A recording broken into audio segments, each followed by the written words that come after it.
সেই ভয়ানক কালো মিচমিচে উঁচু লম্বা ঘোড়া এবং তার পিঠের উপর বসে আছে মাথাবিহীন একজন সওয়ারি। গ্রামের মানুষ ভয়ে দৌড়ে পালাতো। যে স্টোরিটি আমি আপনাদেরকে শেয়ার করতে যাচ্ছি, এই স্টোরিটি আমাকে দিয়েছে শিব্বির আহমেদ, যার বাড়ি সিলেট শহরে। সিলেটের একদম প্রাণকেন্দ্রে তার বসবাস।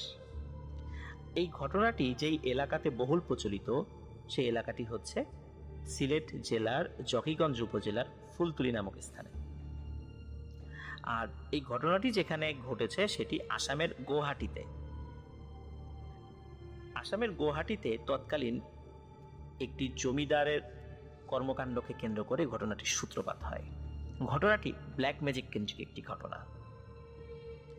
তো সরাসরি ঘটনাতে চলে যাচ্ছি। ঘটনাটির সময়কাল 1940 থেকে 45 সাল, এরকম একটি সময়। তখন কিন্তু এই সিলেট, সুনামগঞ্জ, হবিগঞ্জ, মৌলভীবাজার এই অঞ্চলগুলো কিন্তু আসলে মানে এর ভাগ হয়নি, বা এটা কিন্তু বাংলাদেশের সাথে ছিল না। তখন তো দেশ ভাগ হয়নি, এটি ওই আসামের মধ্যেই ছিল। 1947 সালে দেশভাগের সময় একটি গণভোট হয় এবং ওই গণভোটে সিলেট অঞ্চলটি পাকিস্তানের সাথে থেকে যাওয়ার পক্ষে রায় দেয়, যার ফলে সিলেট, মৌলভীবাজার, হবিগঞ্জ, সুনামগঞ্জ এটি পাকিস্তানের অংশ হয় এবং পরবর্তীতে 1971 সালে মহান মুক্তিযুদ্ধের মাধ্যমে বাংলাদেশ স্বাধীনতা লাভ করলে এটি বাংলাদেশের অংশ হিসেবেই রয়ে যায়। তো আসামের গুয়াহাটিতে একজন জমিদার ছিলেন। এই জমিদার প্রতি বছর ঘোড় দৌড়ের আয়োজন করতেন। তার গ্রামে যে মানুষরা ছিল তারা অনেকেই ঘোড়া টোড়া পালতো। আর তৎকালীন সময় তো যোগাযোগ ব্যবস্থা ঘোড়া কেন্দ্রিক একটু বেশি হতো, কারণ তখনও তো সবার কাছে এরকম গাড়ি বা বাস এগুলো এরকম চালু হয়নি। এটি একটি উৎসবের মতো ছিল গ্রামে। তো জমিদার বর্ষাকালের ঠিক আগে এই ঘোড় দৌড়ের একটা আয়োজন করত। তো এমন একটা সময়ে নিয়মিতভাবে যেহেতু এটা করে, তো ওই বছরের একটা নির্দিষ্ট দিনে জমিদার ঘোড়দৌড়ের আয়োজন করে। গ্রামের বিভিন্ন প্রান্ত থেকে মানুষজন ঘোড়া নিয়ে আসে তার ঘোড়াকে প্রতিযোগিতায় অংশগ্রহণ করানোর জন্য। এর মধ্যে চিনাই নামে একজন ব্যক্তি, আবারও বলছি তার নাম হচ্ছে চিনাই। এই চিনাই নামক একজন ব্যক্তি, সে একটি ঘোড়া নিয়ে আসে। এই ঘোড়াটি অন্য সবার ঘোড়া থেকে বেশ তাগড়া ছিল, উঁচু ছিল এবং দেখতে একদম কুচকুচে কালো ছিল। এই ঘোড়াটিকে দেখে জমিদারের খুব ভালো লেগে যায়। জমিদার চিনাইকে কাছে ডেকে ওই ঘোড়াটি জমিদারের কাছে বিক্রি করতে বলে। সকলের সামনে চিনাই জমিদারের এই প্রস্তাবটি না বলে দেয়। সবার সামনে এরকম একজন প্রতাপশালী জমিদারকে মুখের সামনে না বলে দেয়া, এটি জমিদার ভালোভাবে নেয়নি। জমিদার খুবই অপমানিত হয় বা সে অপমানিত বোধ করে। সে চিনাইকে বলে, তুমি প্রতিযোগিতায় অংশগ্রহণ করতে পারবে না, তুমি চলে যাও, তোমাকে এই ঘোড়দৌড় প্রতিযোগিতায় অংশগ্রহণ করতে দেওয়া হবে না। তখন চিনাই বলে যে, আমার তো কোনো দোষ নেই, আপনি ঘোড়ার দাম করেছেন বা ঘোড়াটা নিতে চেয়েছেন, কিনতে চেয়েছেন, আমি মালিক হিসাবে তো সেটা না বলতেই পারি যে আমি বিক্রি করব না। আমাকে প্রতিযোগিতা থেকে কেন বের করে দিচ্ছেন? জমিদার বলে, কোনো কথা শুনবো না, প্রতিযোগিতা থেকে বের হয়ে যাও। তখন জমিদার তার লোকদেরকে দিয়ে চিনাইকে তার ঘোড়া সমেত ওই প্রতিযোগিতা থেকে বের করে দেয়। চিনাই ওই ঘোড়া নিয়ে ওই প্রতিযোগিতায় অংশ নিতে পারে না। জমিদার খেয়াল করে যে চিনাই যখন হেঁটে যাচ্ছিল, সে ঘাড় ঘুরিয়ে জমিদারের দিকে ভয়ঙ্কর দৃষ্টিতে তাকিয়েছিল। মনে হচ্ছিল বহু বছরের জমে থাকা ক্ষোভ জমিদারের দিকে তাকিয়ে এসে ঝেড়ে দিচ্ছে। জমিদার কোনো একটা অদ্ভুত কারণে শুধু প্রতিযোগিতা থেকে বের করে দিয়েছে, তার উপর কোনো শাস্তি প্রয়োগ করতে পারছে না। জমিদার বুঝতে পারছে না কেন, যেন সে বলতে পারছে না যে আসলে চিনাইকে কোনো একটা শাস্তি দিবে, শাস্তির ঘোষণা করবে। জমিদাররা কিন্তু ওই সময় কিন্তু অনেক তার প্রজাদের উপর অনেক নির্যাতনমূলক কাজ করত, যেটা আসলে কোনো বিচার আচার হতো না। কিন্তু জমিদার কিন্তু সেটা পারেনি, শুধু প্রতিযোগিতা থেকেই বের করে দিয়েছে। এটাও একটা অদ্ভুত বিষয়। জমিদারের অনেক ক্ষমতা ছিল, বাট তিনি সেটা করেননি। কেন করেননি সেটি জমিদার নিজেও বলতে পারেন না, কিন্তু জমিদার কিন্তু মনে মনে চাচ্ছিলেন, কিন্তু সেটা পাচ্ছিলেন না। যাই হোক, প্রতিযোগিতা হয় উৎসবের সাথে এবং যথারীতি প্রতিযোগিতা শেষও হয়ে যায়। প্রতিযোগিতা যখন শেষ হয়ে যায়, তখন জমিদারের একজন লোক এসে জমিদারকে বলে যে চিনাই যখন যাচ্ছিল তখন সে জোরে জোরে বলছিল, এই গ্রামে আর কখনোই কোনো ঘোড় দৌড়ের প্রতিযোগিতা হবে না, আমি এটা হতে দেব না।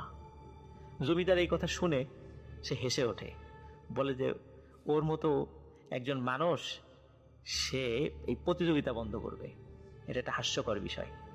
তখন অন্য লোকরা বলে যে মালিক আমাদেরকে হুকুম দেন, ওকে শায়েস্তা করে আসি। কিন্তু জমিদার কোনো এক অদ্ভুত কারণে, ওই যে বললাম, সে হুকুম দিতে পারে না। যাই হোক, অল্প কিছুদিনের মধ্যে বর্ষাকাল শুরু হয়ে যায়।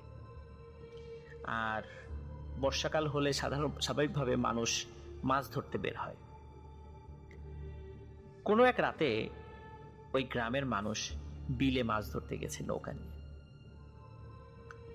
রাত প্রায় আনুমানিক, কারণ তখন তো মানুষের হাতে ঘড়ি থাকতো না, আনুমানিক রাত প্রায় 1:30 থেকে 2টো বাজে। হঠাৎ ওই নৌকায় যারা বসেছিলেন বা আরো দূরে দূরে তো নৌকা ছিল, তারা সবাই দেখছে, এটা যে শুধু 1-2 জন দেখছে তা না, বিশাল আকৃতির একটি ঘোড়া পানির উপর দিয়ে টকবক টকবক করে দৌড়াতে দৌড়াতে আসছে। আর ঘোড়াটি যখন নিকটে আসছে তখন মানুষটা দেখতে পায় ঘোড়ার উপর একজন সওয়ারি বসে আছে, কিন্তু সেই সওয়ারির মাথা নেই, মানে মাথা ছাড়া একজন ঘোড়সওয়ারি বসে আছেন। এবং ওই ঘোড়াটা একদম কালো মিচমিচে অনেক উঁচু লম্বা একটা ঘোড়া। এইরকম অদ্ভুত ঘোড়া এবং ঘোড়ার উপর মাথাবিহীন একজন সওয়ারিকে দেখে ওই নৌকায় থাকা লোকজন সবাই ভয় পায়। শুধু যে ওই নৌকার লোকজন ভয় পেয়েছে তার আশেপাশে সবাই কিন্তু দেখেছে। সবাই ভয়ে নৌকা দ্রুত যে যেদিকে পারে নিয়ে সরে যায়। ওই রাতটা তারা মাছ ধরতে পারে না।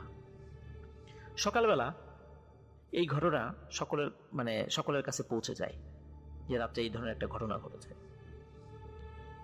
তখন অনেকেই বলে যে রাত্রে মাছ ধরতে গেলে সচরাচর এই ধরনের টুকটাক ঘটনা ঘটতেই পারে, কারণ আমরা মাছ ধরা রিলেটেড অসংখ্য ঘটনা বলেছি বিভিন্ন ভয়ের শোগুলোতে।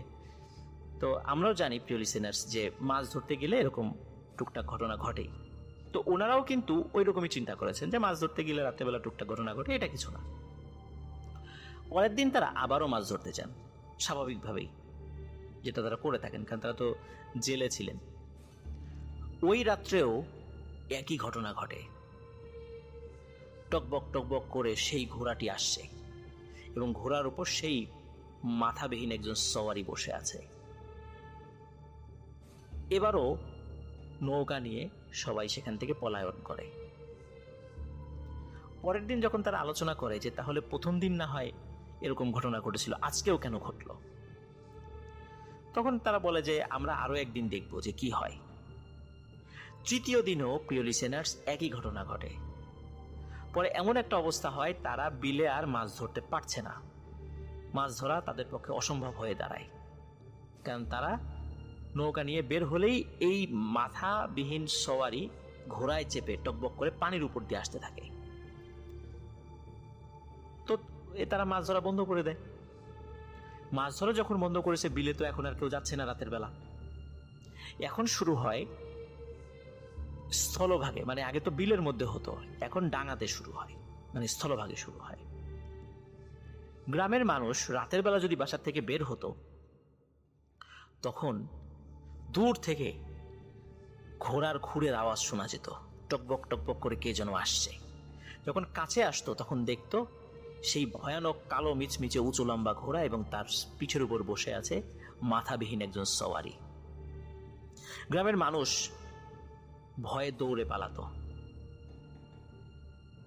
রাতের বেলা গ্রামের মানুষ বের হলেই কেউ না কেউ এই ভয়ানক এই ঘোড়া এবং ঘোড়ার পিঠে বসে থাকা মাথাবিহীন সওয়ারিকে দেখত।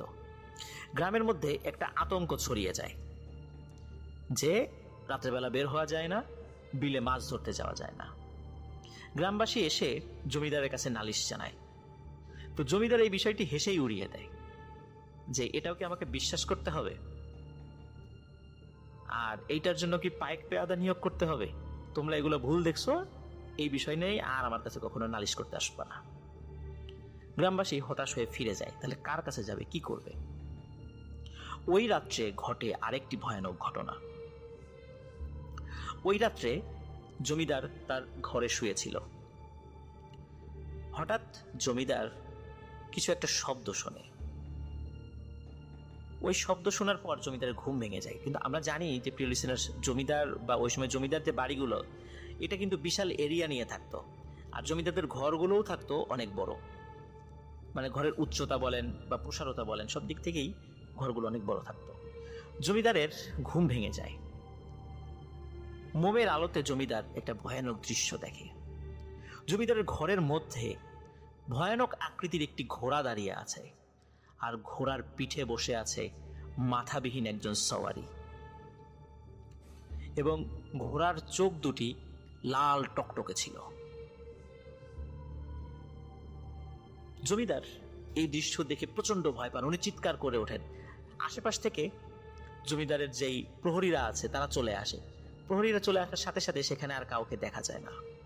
কিন্তু জমিদার এতটাই ভয় পেয়েছিলেন যে উনি খুব অসুস্থ হয়ে যান, এবং কয়েকদিনের মাথায় জমিদার মারা যান।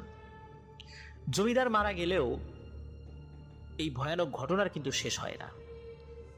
এই ঘটনা কিন্তু চলতে থাকে। রাতের বেলা কেউ বাসার থেকে বের হতে পারে না, বিলে মাছ ধরতে পারে না, এমনকি ঘরের মধ্যে শুয়ে থাকলেও সেই ঘোড়ার খুরের টকবক টকবক আওয়াজ গ্রামবাসী পেত, ঘোড়ার ডাকের আওয়াজ পেত। আর ঘোড়ার ডাক এটা স্বাভাবিক ছিল না, এটা বেশ ভয়ানক একটি ডাক ছিল। এখন কি করা যায়? এভাবে তো চলতে পারে না। তারপরও যেহেতু মাসের পর মাস পার হয়ে যাচ্ছিল, এইভাবেই তারা খুব কষ্টে দিনানিপাত করছিল। এর মধ্যে শীতকাল চলে আসে। ওই গ্রামে একটি ওয়াজ মাহফিলের আয়োজন করা হয়। ওই গ্রামে না, সরি, আমার বলতে ভুল হয়েছে, পার্শ্ববর্তী একটি গ্রামে। ওই গ্রামের অধিকাংশ মানুষ সনাতন ধর্মাবলম্বী ছিল।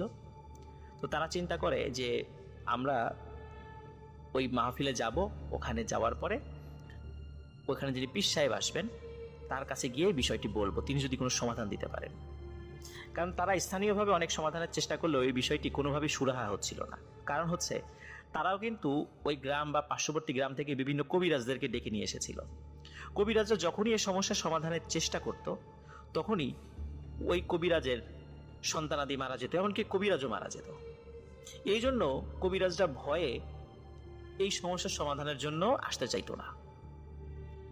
গ্রামবাসী যখন একদম হতাশ হয়ে গিয়েছিল, তখন তারা চিন্তা করেছে যে আমরা এই যিনি ওয়াজে আসবেন, ওয়াজ করতে আসবেন, শুনেছি তিনি অনেক বুজুর্গ একজন মানুষ, তার কাছে আমরা এই সমস্যার সমাধানের জন্য বলবো। এবং সত্যি তার কাছে যান। ওয়াজ শেষ হন, ওয়াজ যখন শেষ হয়, ওয়াজ শেষ করার পরে গ্রামবাসীদের একটা প্রতিনিধি দল হুজুরের সাথে দেখা করেন। হুজুরের সাথে দেখা করার পরে হুজুর মনোযোগ দিয়ে সব কথা শোনেন। শোনার পর হুজুর বলেন যে এই যে চিনাই নামে যে লোকটা ঘোড়া নিয়ে এসেছিল, ও ব্ল্যাক ম্যাজিক জানতো। ওখান থেকে চলে যাওয়ার পরেই ও ভয়ানক একটি জিনকে চালান করে দেয়, যাতে করে কেউ আর বিলে মাছ ধরতে না যায়, রাত্রেবেলা ঘর থেকে বের না হয়, এবং গ্রামে একটি ভয়ানক পরিবেশ পরিস্থিতি সৃষ্টি করার জন্য। এবং এটি করতে সে সফল হয়েছে। জমিদার ভয়ে মারা গেছে এবং তোমাদেরকেও ভয় দেখাচ্ছে। এখন এটা সমাধান কি? তখন হুজুর বলেন, এটার সমাধান একটাই, আমি একটি চিরকুট লিখে দিচ্ছি। তোমরা কেউ একজন সাহসী মানুষ রাতের বেলা গিয়ে গ্রামের 3 রাস্তার মোড়ে একটি ছোট্ট পাথর দিয়ে এই চিরকুটটা মাটিতে রেখে আসবা। পরের দিন তাই করে। ওই রাত্রে একজন মানুষ, বেশ সাহসী একজন মানুষ, উনি পাথর দিয়ে ওই চিরকুটটি 3 রাস্তার মোড়ে ঢেকে রেখে আসেন, এবং পরের দিন সকালে গিয়ে দেখেন পাথরটি ওই জায়গায় আছে, কিন্তু ওই চিরকুটটি নেই। অদ্ভুত ব্যাপার, এরপর থেকে ওই ঘোড়া এবং ঘোড়ার উপর মাথা কাটা সওয়ারিকে আর দেখা যায় না, এবং আজও কখনো দেখা যায়নি ওই গ্রামে। পীর সাহেব বলেছিলেন যে এটি ব্ল্যাক ম্যাজিকের কারণে হয়েছে, এবং ওই ঘোড় সওয়ারি, এই জিনটি এতটাই শক্তিশালী ছিল যে ওর সাথে কেউ পেরে উঠত না, যার কারণে কোনো কবিরাজ এই সমস্যার সমাধানের চেষ্টা করতে গেলে তার উপরে নেমে আসতো ভয়ানক পরিণতি। এই জন্য সচরাচর কেউ এই কাজটি করতে চাইত না। এইভাবে এই সমস্যাটির সমাধান হয়েছিল। প্রিয় লিসেনার্স, আপনারা অনেকেই জানতে চাইবেন এই যে হুজুরের কথা বলছি, উনি কে ছিলেন। হ্যাঁ প্রিয় লিসেনার্স, ওনার নাম ছিল আব্দুল লতিফ চৌধুরী।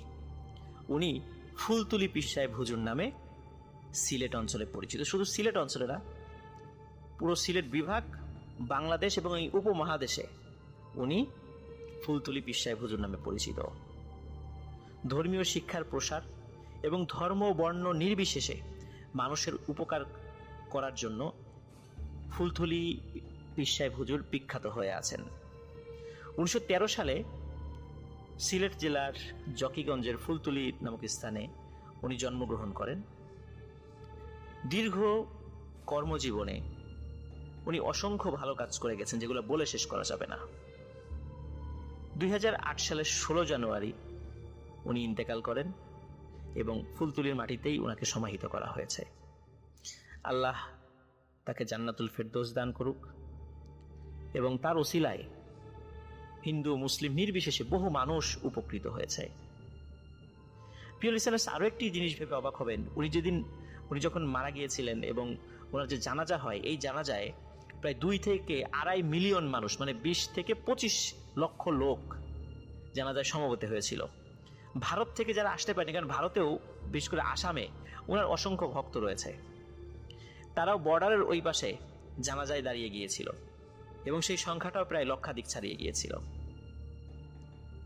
এমনই একজন মানুষ ছিলেন তিনি, যার ওসিলায় এই ভয়ানক ব্ল্যাক ম্যাজিক থেকে আসামের গুয়াহাটি অঞ্চলের ওই গ্রামের মানুষরা মুক্তি পেয়েছিল।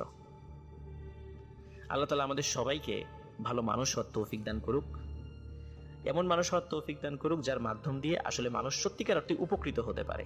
ঠিক যেমন ফুলতুলি পীর সাহেব হুজুর ধর্ম বর্ণ নির্বিশেষে মানুষকে উপকার করেছিলেন। এটি ছিল ঘটনা।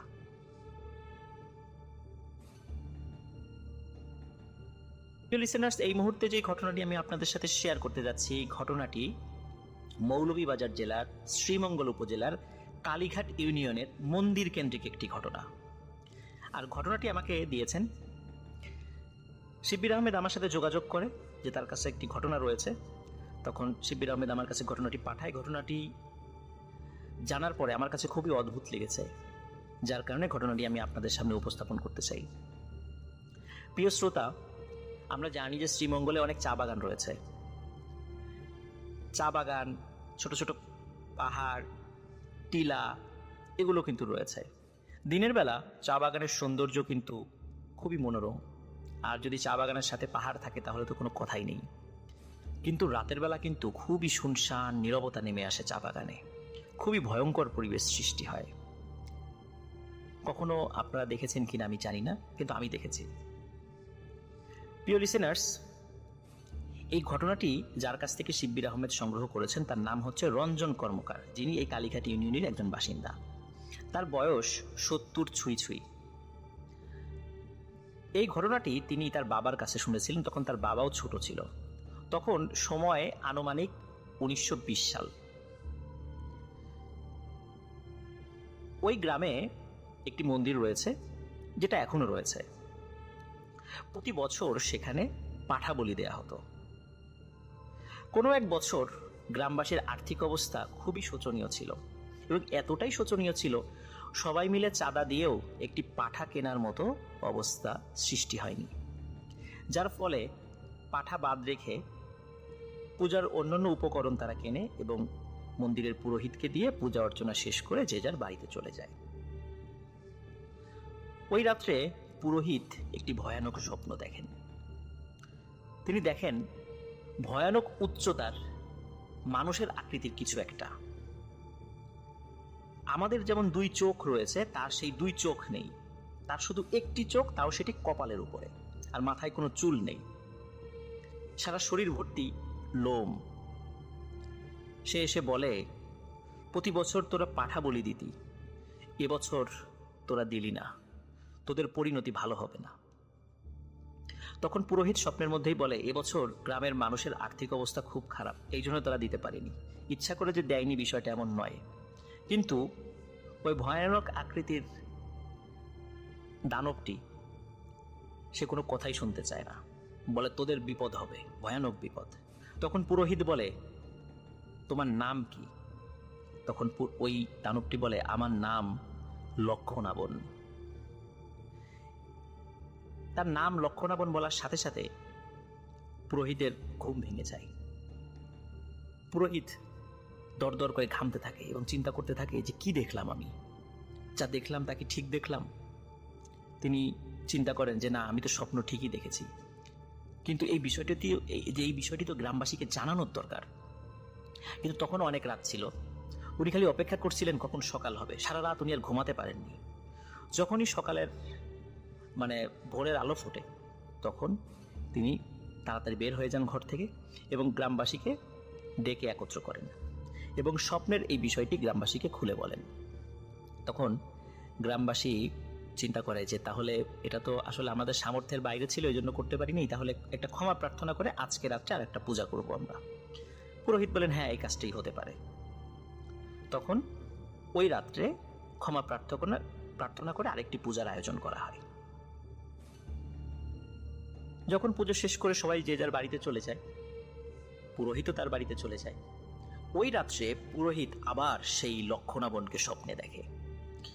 লক্ষণাবন স্বপ্নে এসে বলে যে ক্ষমা প্রার্থনা করে কোনো লাভ হবে না, তোরা যেটা করেছিস তার ফল তোদেরকে ভোগ করতে হবে। এখন একটা পথ খোলা আছে।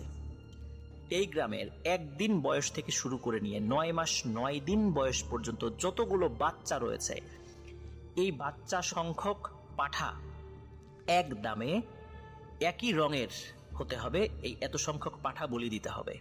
যদি দিতে পারিস তোরা, তাহলে বেঁচে যাবি, আর তা না হলে ভয়ানক বিপদ নেমে আসবে। এই কথা বলার পর পুরোহিতের স্বপ্ন আবার ভেঙে যায়। একই রকম ভাবে পুরোহিত চিন্তা করে যে সকাল হতে না হতেই গ্রামবাসীকে বিষয়টি জানাতে হবে। পুরোহিত বিষয়টি গ্রামবাসীকে জানান। গ্রামবাসী খুব ভয় পায়। তখন গ্রামবাসী পরামর্শ দেয় যে আপনার থেকেও আরো ভালো কোনো পুরোহিতের কাছে আপনি যান, যাকে আপনি চেনেন, তাকে দিয়ে এই ভয়ানক লক্ষণাবন নামক এই দানবকে হাজির করার চেষ্টা করেন, তার সাথে কথা বলে বিষয়টা কিভাবে সমাধান করা যায়। তখন পুরোহিত তার পরিচিত ওই মৌলভীবাজার জেলার আরেকজন পুরোহিতের সাথে যোগাযোগ করেন। তিনি বয়সে অনেক সিনিয়র ছিলেন এবং অভিজ্ঞ মানুষ ছিলেন। ওই পুরোহিত বলেন যে ঠিক আছে, আমি যতটুকু মন্ত্র জানি জিন হাজির করার, আমি সেটা চেষ্টা করে প্রয়োগ করে এই লক্ষণাবনকে হাজির করার চেষ্টা করব। সেই পুরোহিত রাতের বেলা ওই গ্রামে আসেন, এসে তার যে রিচুয়ালগুলো আছে সেগুলো শুরু করেন। ঘন্টার পর ঘন্টা চেষ্টা করেও তিনি লক্ষণাবনকে হাজির করতে পারছিলেন না। একটা পর্যায়ে ওই পুরোহিত অসুস্থ হয়ে পড়েন, কারণ দীর্ঘক্ষণ ধরে মন্ত্র পাঠ করতে করতে ওনার শরীর দুর্বল হয়ে পড়েছিল। তখন উনি বলেন যে আমি একে হাজির করতে পারলাম না, এ অত্যন্ত শক্তিশালী একটি জিন, আমার থেকেও আরো অভিজ্ঞ এবং ভালো পুরোহিত লাগবে, তোমরা তাকে খোঁজ করার চেষ্টা করো। এই ঘটনা যখন ঘটে তখন গ্রামবাসী চিন্তা করে কার কাছে যাওয়া যায়। কিন্তু এই চিন্তা করতে করতে গ্রামে শুরু হয় একটি ভয়ানক ঘটনা। আর ঘটনাটি শুরু হয় কোনো এক শনিবার রাতে 3-4 দিনের একটি বাচ্চার ভয়ানক মৃত্যুর মধ্য দিয়ে। ওই গ্রামের একটি বাড়িতে 3-4 দিনের একটি বাচ্চা ছিল, মা বাবার কাছেই রাত্রে ঘুমিয়েছিল।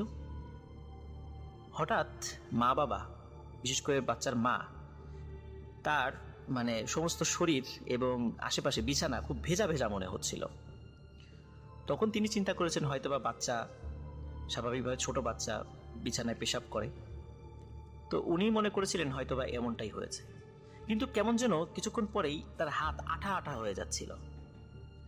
তখন উনি চিন্তা করেন কি ব্যাপার, এমনটা মনে হচ্ছে কেন। তিনি হারিকেনের আলোটা জ্বালান, আলোটা খুব কম ছিল, সেটাকে একটু বাড়ানোর সাথে সাথে উনি চিৎকার করে ওঠেন। ওনার চিৎকারে ওনার হাজবেন্ডের ঘুম ভেঙে যায়। তখন তারা দেখেন ওনাদের সন্তান জীবিত নেই, আর ওনাদের সন্তানের মাথাটা কেটে কেউ নিয়ে গেছে এবং ওই বাচ্চার রক্তে সমস্ত বিছানা ভরে গেছে। ওনাদের চিৎকারে আশেপাশের বাড়ির মানুষদের ঘুম ভেঙে যায়। সবাই এসে দেখে এই মর্মান্তিক ঘটনা। অথচ ঘর কিন্তু ভেতর থেকে বন্ধ ছিল। কেউ বাইরে থেকে এসে এই ভয়ানক কাজটি করবে, এই নৃশংস বর্বরতম কাজটি করবে, এমন কাজ করার কোনো সুযোগ ছিল না। তো যাই হোক, পরিবারের শোকের ছায়া নেমে আসে এবং ওই গ্রামের মানুষদের একটা ছিল, ধর্মীয় একটা কালচার ছিল যে শিশু বয়সে যদি কেউ মারা যেত তাকে আর আগুনে দাহ করতো না, মাটিতে কবর দিয়ে দিত। তো বাচ্চাকে মাটিতে কবর দেয়। এর পরের শনিবার ঘটে সেম আরেকটি ঘটনা। এবারের বাচ্চার বয়স ছিল 15 থেকে 20 দিন। একই রকম ভাবে গভীর রাত্রে বাচ্চার মাথাবিহীন বডি পাওয়া যায়, অথচ ঘরের দরজা ভেতর থেকে বন্ধ ছিল। কে এই কাজটি করছে? লিসেনার্স, এই ঘটনাটি ঘটত প্রতি শনিবার রাত্রে। এইভাবে প্রায় 5 সপ্তাহে 5টি বাচ্চার মর্মান্তিক মৃত্যু ঘটে। গ্রামবাসী আতঙ্কিত হয়ে পড়ে, কারণ গ্রামবাসী বুঝতে পারে যে বাহিরের কোনো লোক ঢুকে এই কাজটি করেনি। তখন গ্রামবাসী পুরোহিতকে বলে যে তুমি দ্রুত সিলেটে যাও, সিলেটে গিয়ে ওখানে যে বড় বড় মন্দির আছে সেই পুরোহিতদের সাথে কথা বলো, দ্রুত এই সমস্যার সমাধান করো। তখন ওই কালীঘাট ইউনিয়নের ওই মন্দিরের পুরোহিত উনি সিলেটে যান। সিলেটে যাওয়ার পরে ওনার পরিচিত একজন খুব ভালো মানের একজন পুরোহিতের সাথে কথা বলেন। ওই পুরোহিতকে ওই গ্রামে নিয়ে আসেন। তখন তো যোগাযোগ ব্যবস্থা এতটা ভালো ছিল না, যেতে লাগতো একদিন, আসতে লাগতো একদিন, এরকম ছিল। তো ওই পুরোহিতকে নিয়ে আসেন। নিয়ে আসার পরে ওই পুরোহিত রাত্রে ওই লক্ষণাবনকে হাজির করার জন্য রিচুয়াল করতে থাকেন, মন্ত্রপাঠ করতে থাকেন, কিন্তু কোনোভাবেই ওই লক্ষণাবনকে তারা হাজির করতে পারে না, মানে ওই পুরোহিত হাজির করতে পারে না। তখন ওই পুরোহিত বলে, আমার একার প্রচেষ্টা এটি হবে না, তুমি আরো 6 জন পুরোহিত জোগাড় করো, আমরা 7 জন মিলে চেষ্টা করলে যদি তাকে হাজির করা যায়। এবং সত্যি পরের রাত্রে 7 জন পুরোহিত একত্রে ওই লক্ষণাবনকে হাজির করার জন্য তাদের ধর্মের যে রিচুয়াল আছে সেটা শুরু করেন। রাত 12টার পরে শুরু করেন। রাত 12টা থেকে 1টা, 2টো, 3টা, 4টা বেজে যাচ্ছে। মন্ত্র পড়তে পড়তে পুরোহিতদের অবস্থা খারাপ হয়ে যাচ্ছে, গলা দিয়ে রক্ত বের হয়ে যাওয়ার উপক্রম হচ্ছে, শরীর অসুস্থ হয়ে যাচ্ছে, তবুও তারা থামছেন না। কিন্তু এত প্রচেষ্টার পরেও লক্ষণাবনকে সহজে হাজির করা যাচ্ছে না। যখন পুরোহিতদের চেষ্টা প্রায় শেষ দিকে, তারা অসুস্থ হয়ে পড়ছেন, হঠাৎ ভয়ানক শব্দে কালো একটি ছায়া ধবাস করে এসে পুরোহিতদের সামনে পড়ে এবং অনেকের সামনেই সেটাই দৃশ্যমান হয়, কিন্তু তার চেহারাটা ভালো করে দেখা যাচ্ছিল না। সে হাজির হয়ে বিশ্রী ভাষায় গালিগালাজ করতে থাকে, বলে যে আমাকে ডেকে কোনো লাভ হবে না, তোরা কেন আমাকে ডাকছিস বারবার? আমি তো সমস্যার সমাধান বলেই দিয়েছি, আর যেহেতু আমাকে ডেকেছিস, আমাকে বিরক্ত করেছিস, আগে তো বাচ্চার সংখ্যা দিয়ে পাঠা বলি দিলেই হতো, এখন আর তা হবে না। এখন এই গ্রামে যতগুলো মানুষ আছে ঠিক ততগুলো পাঠা বলি দিতে হবে, এটাই সমস্যার সমাধান। আর যতবার আমাকে ডাকবি, যত বিরক্ত করবি, তোদের পানিশমেন্ট আরো বাড়তে থাকবে। এই কথা বলেই ওই লক্ষণাবন জিনটি অদৃশ্য হয়ে যায়। তখন ওই পুরোহিতটা বলতে থাকে যে আমরা এই লক্ষণাবন জিনের সাথে পেরে উঠব না, কোনোভাবেই তার সাথে জয়ী হওয়া যাবে না, অন্যভাবে ব্যবস্থা নিতে হবে। তখন ওই পুরোহিতরা একটা পরামর্শ দেন। বিশেষ করে সিলেটের যিনি প্রধান পুরোহিত এসেছিলেন তিনি বলেন যে একটা পরিচিত মাজারের কথা বলেন, কিন্তু সেই মাজার যে কোনটি সেটি আসলে প্রিয় লিসেনার্স এটা জানতে পারিনি, কারণ এটা অনেক আগের কথা, তো সিলেটে তো অনেক মাজার রয়েছে। তো ওই পুরোহিতের সাথে একজন মাজারের খাদেমের অত্যন্ত ভালো সম্পর্ক ছিল। তারা ভিন্ন ধর্মের হওয়া সত্ত্বেও উভয়ের মধ্যে অত্যন্ত হৃদ্যতাপূর্ণ সম্পর্ক ছিল। তখন ওই পুরোহিত বলেন যে তুমি মাজারের ওই খাদেমের কাছে গিয়ে আমার কথা বলো, মানে ওই গ্রামের যে পুরোহিত আছে তাকে বলে আমার কথা বলো, তুমি আমার রেফারেন্স দিবা এবং বলবা এই এই ঘটনা আমি বলেছি, যে সমস্যা সমাধানের জন্য তিনি যেন চেষ্টা করেন। তখন গ্রামের মানুষ একটু ইতস্তত বোধ করেন, কারণ যেহেতু একটি মন্দির কেন্দ্রিক ঘটনা, একজন মাজারের মুসলিম খাদেম সেখানে আসবেন। কিন্তু তারা চিন্তা করেন যে আসলে যার দ্বারা উপকার হবে সে যে ধর্মেরই হোক না কেন, যেখানে আমাদের বাচ্চারা মারা যাচ্ছে, অনেক ক্ষয়ক্ষতি হচ্ছে, তো যার দ্বারা সৃষ্টিকর্তা উপকার করবেন তাকেই নিয়ে আসা হোক। গ্রামবাসী সবাই একমত হয়ে ওই গ্রামের যিনি পুরোহিত তাকে সিলেটে আবারও পাঠান। তখন ওই মাজারের খাদেমের সাথে গিয়ে তিনি দেখা করেন, সব ঘটনা খুলে বলেন। মাজারের খাদেম সব কথা শোনেন এবং তার বন্ধু ওই পুরোহিতের কথা শুনে বলেন যে হ্যাঁ, উনি তো খুবই ভালো মানুষ, সাদাসিধা মানুষ, উনি যেহেতু বলেছেন আমি অবশ্যই যাব। কিন্তু আমি একা যাব না, আমার সাথে আরও কয়েকজন কোরআনে হাফেজকে নিয়ে যাব, এবং এর মধ্যে কয়েকটা বাচ্চা, মানে শিশু শিশু বলতে 10-12 বছর বয়সী কোরআনে হাফেজও থাকবে। ইনশাল্লাহ তোমাদের সমস্যার সমাধানের জন্য আমি সর্বাত্মক চেষ্টা করব। ওই খাদেম তার সাথে 4-5 জন কোরআনে হাফেজ এবং ওই পুরোহিতকে নিয়ে ওই গ্রামে আসেন।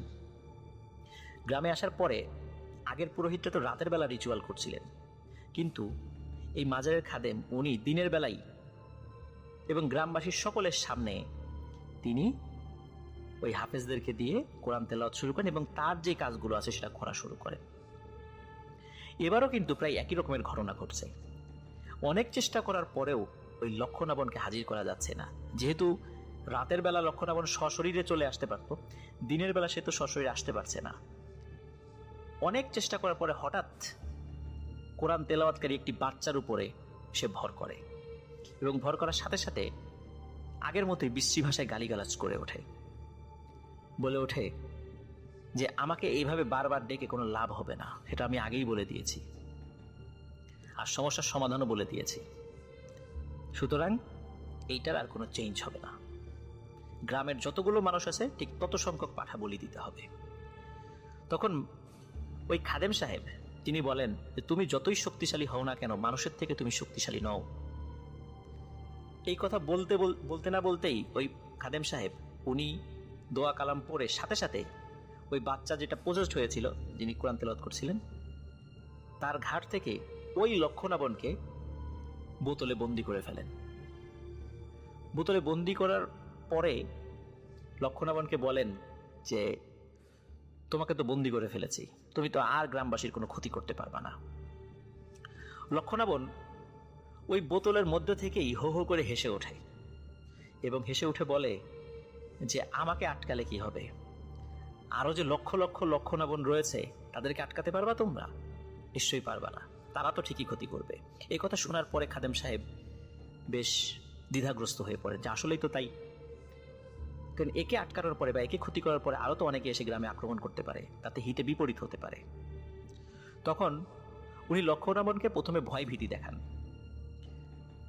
কিছু সময় পরে লক্ষ্মণাবন বেশ নরম আচরণ শুরু করে। এটা কিন্তু মানে ওই বোতলের মধ্যে যখন সে ছিল, আশেপাশের মানুষ তারা কিছু শব্দ শুনতে পাচ্ছিল, খুব স্পষ্ট শব্দ ছিল না, কিন্তু খাদেম সাহেব উনি স্পষ্টভাবে ওই লক্ষ্মণাবনকে বোতলের মধ্যে বন্দি করার পরে ওই বোতলের মধ্যে থেকে তার সাথে কথা বলার শব্দ শুনতে পাচ্ছিলেন।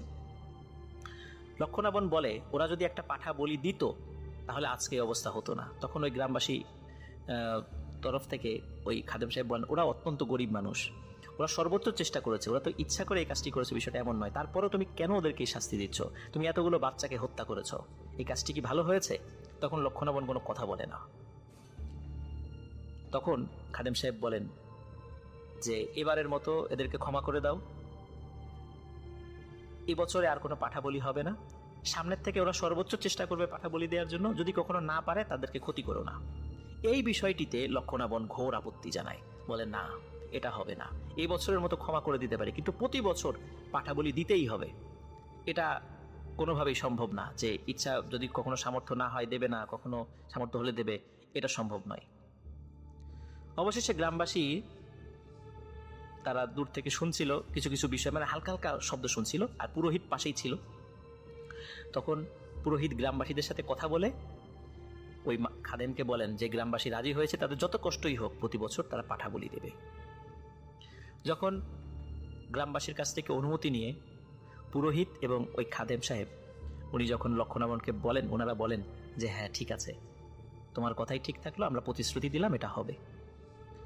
তখন লক্ষ্মণাবন বলে যে আমাকে ছেড়ে দাও। খাদেম সাহেব উনি চিন্তা করেন যে একে ছেড়ে দিব, ছেড়ে দিলে যদি আবার সমস্যা হয়, কিন্তু খাদেম সাহেব এবং গ্রামবাসী বুঝতে পারেন যে আশেপাশের পরিবেশ আস্তে আস্তে ভয়ানক হয়ে উঠছে, গাছগুলো নড়াচড়া করা শুরু করে দিয়েছে, অথচ মানে কোনো বাতাস নেই। তখন বুঝতে পারেন যে লক্ষ্মণাবনকে মুক্ত করার জন্য আরো অসংখ্য ভয়ানক জিন চারদিকে চলে এসেছে। তখন লক্ষ্মণাবনকে বলে যে ঠিক আছে, তোমাকে ছেড়ে দিচ্ছি, আর কারো কোনো ক্ষতি করো না, তোমার কথা অনুযায়ী প্রতি বছর এখানে পাঠার বলি হবে। লক্ষ্মণাবনকে মুক্ত করে দেন তারা। গ্রামবাসী মাজারের খাদেম এবং পুরোহিতকে অনেক শ্রদ্ধা নিবেদন করেন যে আপনাদের কারণে আজকে সৃষ্টিকর্তা এই বিপদ থেকে আমাদেরকে রক্ষা করলেন। এরপর থেকে প্রতি বছর এখনো কালীঘাট ইউনিয়নের ওই মন্দিরে একটি পাঠা বলি দেওয়ার প্রচলন রয়েছে, যেটা এখনো চলছে। প্রিয় লিসেনার্স, এখানে একটি বিষয় আমি আপনাদেরকে বলি, সেটি হচ্ছে এই ঘটনার মধ্যে কিন্তু সাম্প্রদায়িক সম্প্রীতির একটি অনন্য নজির আমরা দেখতে পাই। আসলে কে কোন ধর্মের সেটি বড় বিষয় নয়, কার দ্বারা উপকার পাচ্ছে মানুষ সেটি বড় বিষয়। এখানে একটি বিষয়ে আমি আমার নিজের একটা বিষয় বলি। আমাদের পরিবারের একজন সদস্যকে, আমার সম্পর্কে আমার বোন হয়, তাকে আরেকজন আত্মীয়, সেও মহিলা, ব্ল্যাক ম্যাজিক করেছিল। রাজবাড়ী শহরের অনেক হুজুরকে দেখানো হয়েছে, আমি নিজে যার সাক্ষী ছিলাম। অনেক দোয়া তদবির দেওয়া হলেও কোনো লাভ হচ্ছিল না। শেষ পর্যন্ত রাজবাড়ী জেলার কালুখালী উপজেলার একদম প্রত্যন্ত একটা গ্রামে, আমি নিজে সেখানে গিয়েছি, একজন ভদ্র মহিলা, উনি হিন্দু ধর্মাবলম্বী, তার কাছে যাওয়ার পরে টানা কয়েক মাস চিকিৎসার পরে আমার আত্মীয় সেই বোন সুস্থ হয়েছিলেন। এজন্য আসলে আল্লাহ কার দ্বারা কাকে উপকার করবেন, ক্ষমা করবেন, সে কোন ধর্মের, এটা আমরা কেউ বলতে পারি না। ধর্মের বিচারে আসলে উপকার হয় না, এটা কিন্তু আমাদের মাথায় রাখতে হবে। এই গল্পের শিক্ষণীয় বিষয় কিন্তু এটাই। আপনারা যদি এই গল্পের সত্যতা বা এই ঘটনার সত্যতা যাচাই করতে চান, আপনারা মৌলভীবাজার জেলার শ্রীমঙ্গল উপজেলার কালীঘাট ইউনিয়নে গিয়ে যে কারো কাছে যদি বিষয়টি বলেন, তাহলে আপনাদেরকে সেই মন্দিরটি দেখিয়ে দেবে। কিন্তু সঙ্গত কারণে আমি মন্দিরটির নাম বলছি না। আপনারা কেউ যদি এই ঘটনার সত্যতা যাচাই করতে চান, অবশ্যই পারবেন। প্রিয় লিসেনার্স, এটি ছিল ঘটনা। প্রিয় লিসেনার্স, আপনারা জানেন কিছুদিন আগে টাঙ্গুয়ার হাওরের আনাচে কানাচে আমরা ঘুরে বেরিয়েছিলাম, এবং এই ঘুরে বেড়ানোর উদ্দেশ্য ছিল ভৌতিক গল্প সংগ্রহ করে আপনাদেরকে শোনানো। এই ভৌতিক গল্প সংগ্রহ করতে করতে এবং বিভিন্ন জায়গায় ঘুরতে ঘুরতে আমরা একটি জায়গায় পৌঁছি। সেই জায়গাটার নাম হচ্ছে শিববাড়ি। ওই জায়গার একটা বিশেষত্ব আপনারা জানতে পেরেছেন, সেটা হচ্ছে ওখানে একটি মুসলিম কবরস্থান এবং হিন্দু সম্প্রদায়ের একটি শ্মশান একদম পাশাপাশি আছে। এটা খুবই বিস্ময়কর একটা ব্যাপার, এরকম দৃশ্য সচরাচর চোখে পড়ে না। সাম্প্রদায়িক সম্প্রীতির একটি অনন্য নজির সেখানে রয়েছে। ওখানে আমরা একজন ব্যক্তিকে পেয়ে যাই, যিনি টাঙ্গুয়ার হাওরের কেন্দ্রীয় কমিটির মেম্বার, নাম মোহাম্মদ আব্দুল কাইয়ুম। ওনার কাছ থেকে দুটি অদ্ভুত ঘটনা আমরা পাই। যদিও একটি ঘটনা খুব কমন ছিল, মাছ কেন্দ্রিক, কিন্তু আরেকটি ঘটনা ইতিমধ্যে আপনারা ভিডিওতে দেখতে পেয়েছেন, যে ওই জায়গাতে মাঝে মাঝেই হঠাৎ করে পানির পাক সৃষ্টি হয় এবং সেখানে কোনো মানুষ বা গরু ছাগল সেটা হারিয়ে যায়। অনেকেই বলে ওই জায়গাতে পানির দেও, বা আমরা দেও দানব বলি ঠিক স্থানীয়দের ভাষায়, সেখানে পানির দেও রয়েছে। কখনো কখনো তারা কাউকে এইভাবে খেয়ে ফেলে। প্রিয় লিসেনার্স, এখন আমি একটি ঘটনা আপনাদের সামনে পেশ করতে চাই, ওই জায়গা কেন্দ্রিকই ঘটনাটি আমি তখনও সংগ্রহ করতে পারি নাই, অনেক পরে ঘটনাটি আমি পেয়েছি। ঘটনাটি যার সাথে ঘটেছিল তার নাম হচ্ছে মোহাম্মদ মাসুম। উনি পেশায় একজন মোটর বাইক চালক। আপনারা জানেন যে সুনামগঞ্জে অনেক দুর্গম জায়গা রয়েছে। হাওর কেন্দ্রিক পুরো সুনামগঞ্জ হওয়ার কারণে এবং সেখানে অনেক রাস্তাঘাট না থাকার কারণে মোটরসাইকেলই একমাত্র ভরসা, মোটরসাইকেলই মানুষজন আসা যাওয়া করে। তো সুনামগঞ্জের এমনই একজন মোটর বাইক চালক, নাম হচ্ছে মোহাম্মদ মাসুম। ওনার বাসা তাহিরপুরি। ওনার বর্তমান বয়স 50। ঘটনাটি যখন ঘটেছিল সেই সময়টি ছিল 1998 সাল। সময়টি ছিল শীতকাল, ঠিক যেমন এখন শীতকাল চলছে তেমন। উনি তখন ছোটখাটো ব্যবসা করতেন, আর ব্যবসায়িক প্রয়োজনে ওনার বেশ কিছু দেনাদার সৃষ্টি হতো, আবার ওনার কাছেও কেউ কেউ টাকা পেতেন। তো মাঝে মাঝে যে কাজটি করতেন, ওই দেনাদারদের কাছ থেকে টাকা আদায়ের জন্য তারা যখন যে ডেটগুলো দিতেন, তখন ওই ডেটগুলোতে উনি ওই দেনাদারদের কাছ থেকে টাকা আদায়ের জন্য যেতেন। ব্যবসায়িক কারণে অনেক সময় পণ্য বেচা কেনা হয়, যার ফলে একটু দেনাদার সৃষ্টি হয় আর কি, দেনা পাওনা সৃষ্টি হয়। তো টাকা আদায়ের জন্য উনি যেতেন।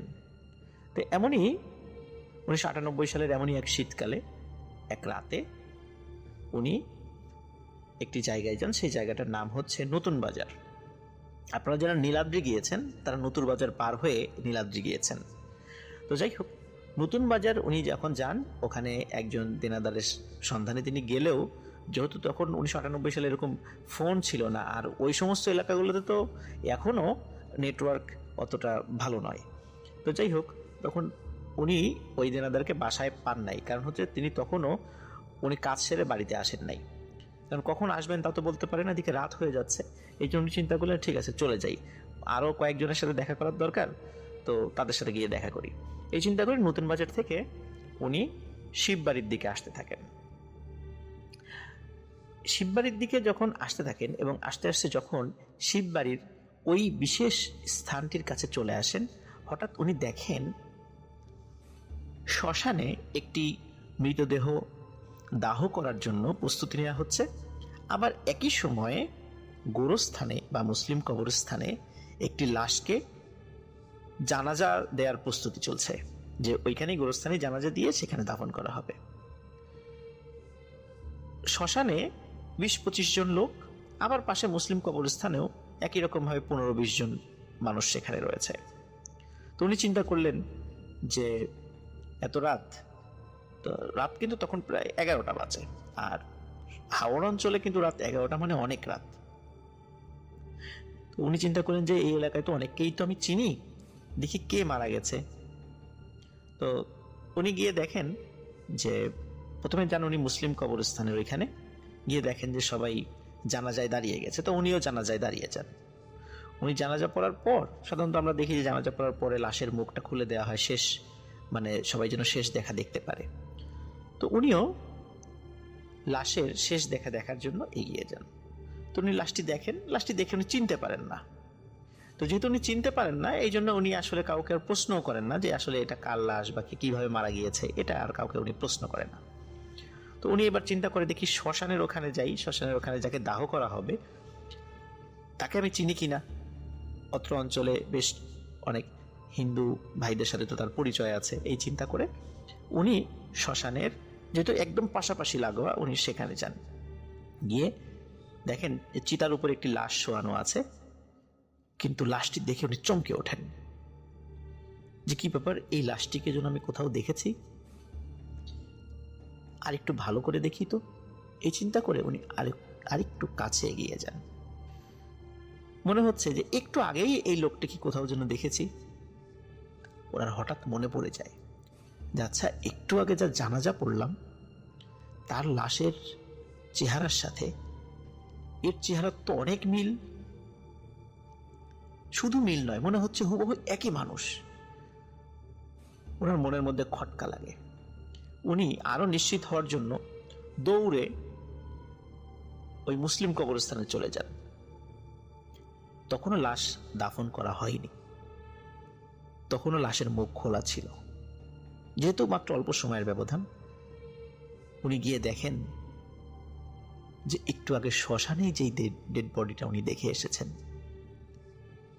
এখানে কিন্তু ওই একই লোকের ডেড বডি। উনি কিছু বুঝতে পারছিলেন না যে কি হচ্ছে, একই লোকের ডেড বডি মুসলিম কবরস্থানে এবং পাশে শ্মশানে কিভাবে আসতে পারে। উনি দরদর করে ঘেমে যাচ্ছিলেন শীতের রাত্রেও। কাউকে যে কোনো কিছু প্রশ্ন করবেন এই সাহস পাচ্ছিলেন না, কারণ এই এমনিতে যেহেতু মানুষ মারা গেছে, এই উদ্ভট প্রশ্ন যদি কাউকে করা হয় তাহলে মানুষ তার প্রতি বিরক্ত হতে পারে, পাগল মনে করতে পারে। এই জন্য উনি কাউকে লজ্জায় এটা বলতেও পারছিলেন না, কিন্তু উনি মারাত্মক ভয় পাচ্ছেন যে একই লোকের দেহ দুই জায়গায় কিভাবে আসলো। উনি চিন্তা করলেন হয়তোবা তার দৃষ্টি ভ্রম হতে পারে। সেখানে মানে যতটুকু আলো ছিল হারিকেনের আলোতে উনি কতটুকুই বা দেখেছেন। উনি আবার ওই শ্মশানের কাছে চলে যান। তখনও চিতায় আগুন দেয়া হয়নি, কিন্তু চিতায় আগুন দেয়া হবে ভাব।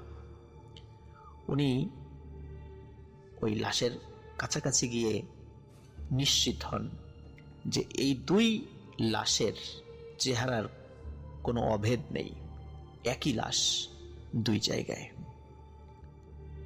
উনি আরো একটা ভয়ানক ব্যাপার লক্ষ্য করেন যে এই লাশকে দাহ করার জন্য যারা উপস্থিত আছেন তাদের শরীরটা না অস্বাভাবিক রকমের চিকন। মানে স্বাভাবিক মানুষ যে চিকন হতেই পারে, মানে অনেক রোগা মানুষ হতে পারে, কিন্তু এখানে যে 20-25 জন আছে তারা প্রায় সবাই চিকন, তারা অস্বাভাবিক রকমের চিকন। এটা দেখে উনি খুবই ভয় পান। ওনার কাছে মনে হয় যে উনি যা দেখছেন এটা আসলে ভয়ঙ্কর কিছু এবং অবশ্যই প্যারানর্মাল কোনো বিষয়। ওনারা সেন্স ধরে রাখতে পারেননি, উনি সেন্স হারিয়ে ফেলেন। ওনার যখন সেন্স ফেরে, কতক্ষণ যে উনি সেন্সলেস ছিলেন উনি বলতে পারেন না। যখন ওনার জ্ঞান আসে তখন দেখেন যে এই যে লম্বা লিকলিকে মানুষগুলো, হাড় জিরজিরে মানুষগুলো, তারা লাইন ধরে হেঁটে শিববাড়ির পাশে যে গর্তটা রয়েছে, যেখানে আমরা আপনাদেরকে ভিডিওটা দেখিয়েছিলাম, ওই গর্তের ওখানে সারা বছরই প্রায় পানি থাকে, ওই গর্তের দিকে চলে যাচ্ছে এবং আস্তে আস্তে সবাই পানির মধ্যে নেমে যাচ্ছে এবং পানির মধ্যে নামতে নামতে সবাই হারিয়ে যায়। নিজের চোখে যখন এই ভয়ানক দৃশ্য দেখতে পান তখন ওনার আসলে তেমন কিছুই করার ছিল না, শুধু জোরে চিৎকার দেয়া ছাড়া। কারণ আশেপাশে তখন উনি কাউকে পাচ্ছিলেন না, বা যে ঘরবাড়িগুলো ছিল, এখন যে ঘরবাড়িগুলো হয়েছে তখন সেগুলো ছিল না, অনেক দূরে দূরে ঘরবাড়ি ছিল। উনি প্রচন্ড জোরে চিৎকার করেন, কিন্তু ওনার চিৎকার আর প্রতিধ্বনি হয়েও ফেরত আসে না। উনি বুঝতে পারলেন যে এখানে উনি আর বেশিক্ষণ অবস্থান করাটা ওনার জন্য ঠিক হবে না। ওনার বাইসাইকেল ছিল, বাইসাইকেল নিয়ে উনি আসা যাওয়া করতেন। উনি দ্রুত বাইসাইকেলটা নিয়ে উনি তাহিরপুরের উদ্দেশ্যে রওনা দেন। রাত যে কয়টা বাজে উনি বলতে পারেন না, কারণ তখন তার কাছে তো মোবাইল ছিল না আর ওনার কাছে ঘড়িও ছিল না। আর ওনার যে বেশি রাত হবে এতটা উনি বুঝতে পারেননি।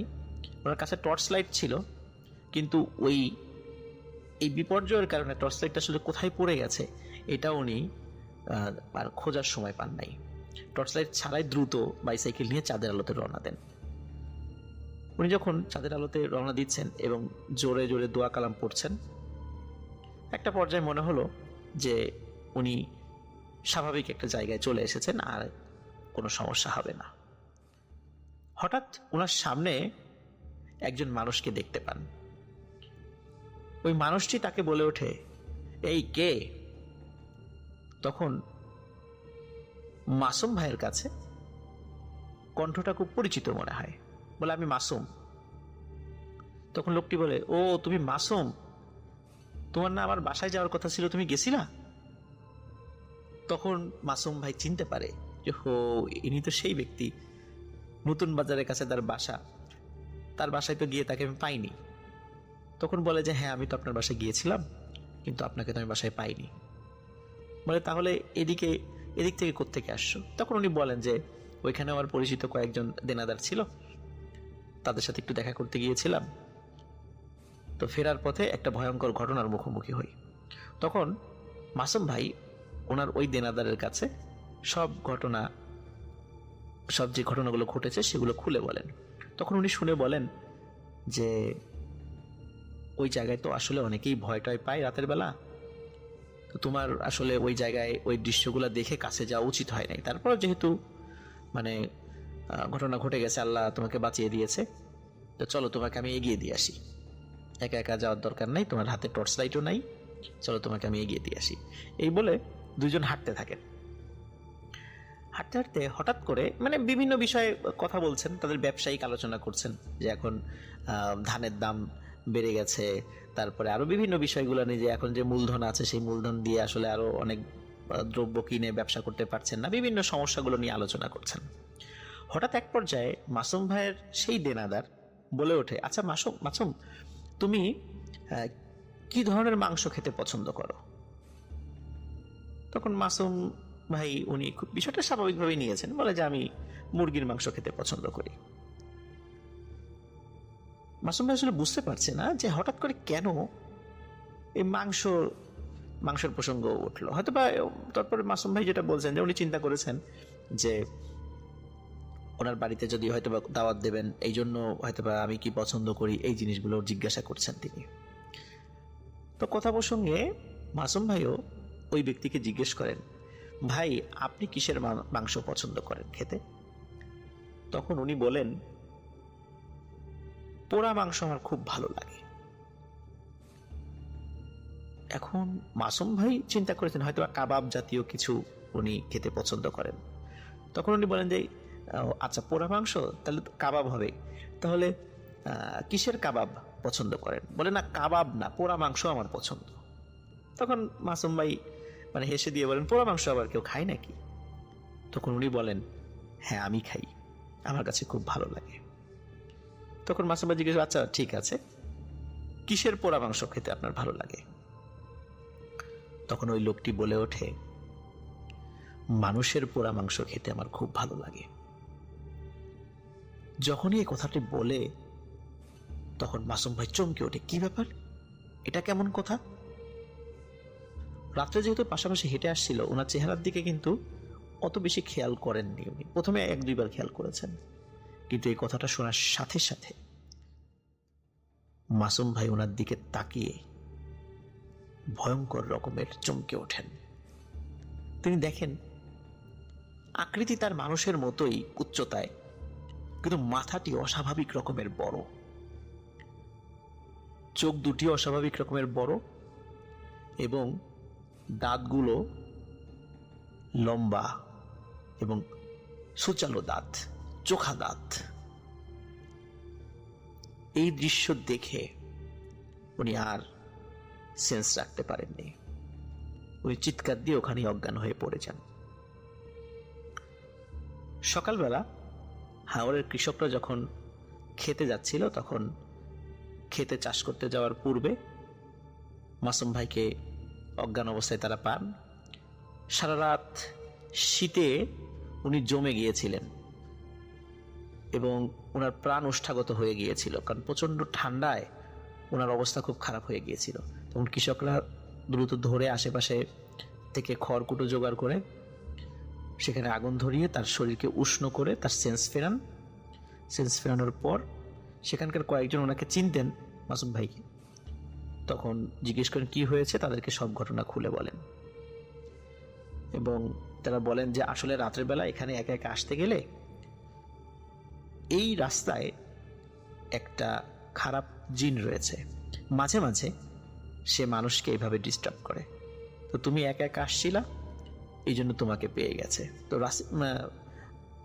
মাসুম ভাই উনি একই রাত্রে দুটি ভয়ানক ঘটনার মুখোমুখি হওয়ার কারণে উনি মানসিকভাবে প্রচণ্ড অসুস্থ হয়ে পড়েন।